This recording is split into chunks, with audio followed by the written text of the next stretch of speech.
એવો એક પ્રસંગ,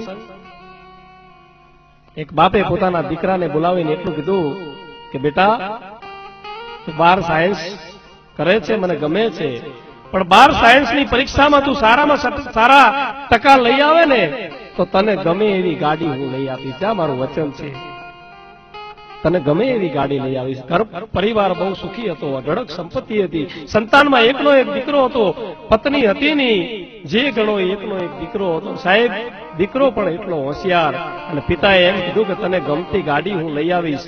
પછી પિતા છે, દીકરો છે, એ ખૂબ મહેનત કરે છે, રાત દિવસ ઉજાગરા કરી અને વાંચે છે, અને પરીક્ષામાં ખૂબ મહેનત કરી અને આખા બોર્ડની અંદર, જે કેન્દ્રની અંદર એ દીકરાએ પ્રથમ નંબર મેળવ્યો. અને પ્રથમ નંબર મેળવી અને પોતાના બાપની પાસે આવીને કીધું, પિતાજી તમને ખબર છે કે આ બેટા મેં છાપામાં વાંચ્યું, આખા કેન્દ્રમાં તારો નંબર આવ્યો છે, હું ખૂબ રાજી થયો છું બેટા, તારી પ્રગતિ જોઈ અને હું ખૂબ રાજી થયો છું, એટલે હું તને એક ભેટ આપવા માંગુ છું. દીકરાને એમ કે હમણાં પૈસા આપશે ગાડી લેવા માટે, પણ પિતાએ એવું કંઈ આપ્યું નહીં. ગીતાજીનું એક પુસ્તક હતું, એ દીકરાને આપી દીધું. લે બેટા, હું તારા ઉપર રાજી થયો છું, આ ગીતાજીનું પુસ્તક હું તને ભેટમાં આપું છું. સાહેબ, દીકરાને દુઃખ બહુ લાગ્યું, દીકરાને ધ્રાસકો લાગ્યો કે મારો બાપ બહુ લોભીઓ છે, કરોડોની મિલકત છે, આ મિલકતનું આ પૈસાનું કરશે શું? એને કોઈ ખાવા વાળું નથી સંતાનમાં, હું એકલો છું, મારો બાપ કરશે શું? એ પુસ્તક લઈને પોતાના રૂમમાં જતો રહ્યો, ટેબલ ઉપર પુસ્તકને મૂકી દીધું. આખી રાત દીકરાએ વિચાર્યું કે આવા બાપ સાથે રહેવાય નહીં. મારા બાપે મને વચન આપ્યું હતું હું તને ગાડી લઈ દઈશ, એની જગ્યાએ મને ગીતાજીનું પુસ્તક આપ્યું, આવા બાપ સાથે રહેવાય નહીં. દીકરો સાહેબ સવારના પોરમાં પોતાના બાપને કીધા વગર ઘર છોડી અને નીકળી ગયો. નીકળ્યા પછી અઢળક મહેનત કરી અને ખૂબ રૂપિયા કમાવાનો, પૈસા વાળો થઈ ગયો, લગ્ન કરી લીધા. ઘણો સમય વીતી ગયો. પછી એને એમ થયું કે લાય, એક દી એને એનો બાપ યાદ આવ્યો કે મારા બાપ ને આગળ પાછળ કોઈ છે નહીં, માં નથી, મારા બાપની મને હવે ચિંતા થાય છે. અચાનક પોતાનો બાપ એને યાદ આવે અને ઘરનો નંબર એને યાદ હતો, લેન્ડલાઇન નંબર, અને લેન્ડલાઇન નંબર ઉપર દીકરો છે એ બાપને ફોન કરે છે. બાપને આ ફોન નંબર લગાવ્યો, સામે છેડે બાપની જગ્યાએ એનો જે જૂનો મુનિમ હતો, જૂનો નોકર હતો, એને ફોન ઉપાડ્યો. હલો, હા બોલ બેટા. એ અનુભવી વડીલ જે મુનિમ હતો એ દીકરાના અવાજને ઓળખી ગયો. બોલ બેટા. કે કાકા મારા પપ્પાને આપો ને, મારા પપ્પા સાથે વાત કરવી છે. સાહેબ, એ વડીલનું, અનુભવી વડીલનું હૃદય ભરાઈ ગયું નહીં, એટલું બોલી શક્યા કે બેટા બહુ મોડું કરી દીધું તે ફોન કરવામાં, બહુ મોડું કરી દીધું.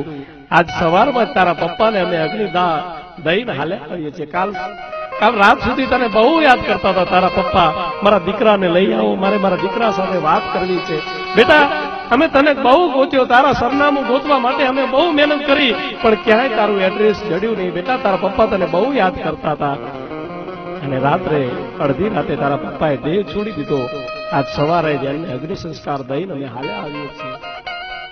ટૂંકમાં વાત કરું, દીકરો ઘરે આવે, ઘરે આવીને 12 દિવસ પોતાના બાપની જે ક્રિયાઓ થતી હતી એ ઉત્તમમાં ઉત્તમ બ્રાહ્મણોને બોલાવી અને વિધિ કરાવે. 12 દિવસ પૂરા થયા પછી દીકરો પોતાના રૂમની અંદર, જે રૂમની અંદર રૂમ છોડીને ગયો હતો એ રૂમની અંદર પ્રથમવાર પ્રવેશ કરે છે. કોઈ સ્થિતિ બદલાવી નથી, જે સ્થિતિમાં એ નીકળ્યો હતો અને જે વસ્તુ જ્યાં પડી હતી એની સ્થિતિમાં પડી હતી. અને દીકરો એ રૂમમાં પ્રવેશ કરે. પ્રવેશ કરતા જોવે તો ગીતાજી જે મૂકીને ગયો હતો એ ગીતાજીનું પુસ્તક એ જ ટેબલ ઉપર એની અવસ્થામાં પડ્યું હતું. દીકરાને એમ થયું કે મારા બાપની પાછળ હવે લાવો 2-4 શ્લોકો વાંચીને ગીતાના, મારા બાપને રાહત થાય, મારા બાપના આત્માને શાંતિ મળે, એમ કરી અને દીકરો છે આમ ગીતાજીનું પુસ્તક હાથમાં લે.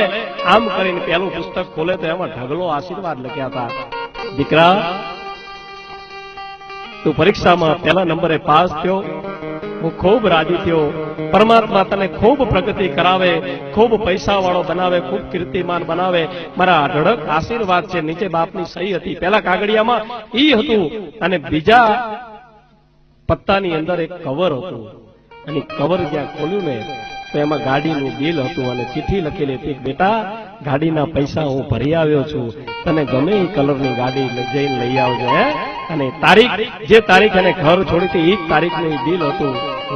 ત્યારે દીકરાને થયું કે મારા બાપે મને ગાડી આપી હતી, મારા બાપે મારા નામનું કવર મૂકીને ગયો હતો, પણ હું મારા બાપને ઓળખી ન શક્યો. સાહેબ, બાપ જ્યારે હયાત હોય છે ને ત્યારે એની કિંમત નથી થતી.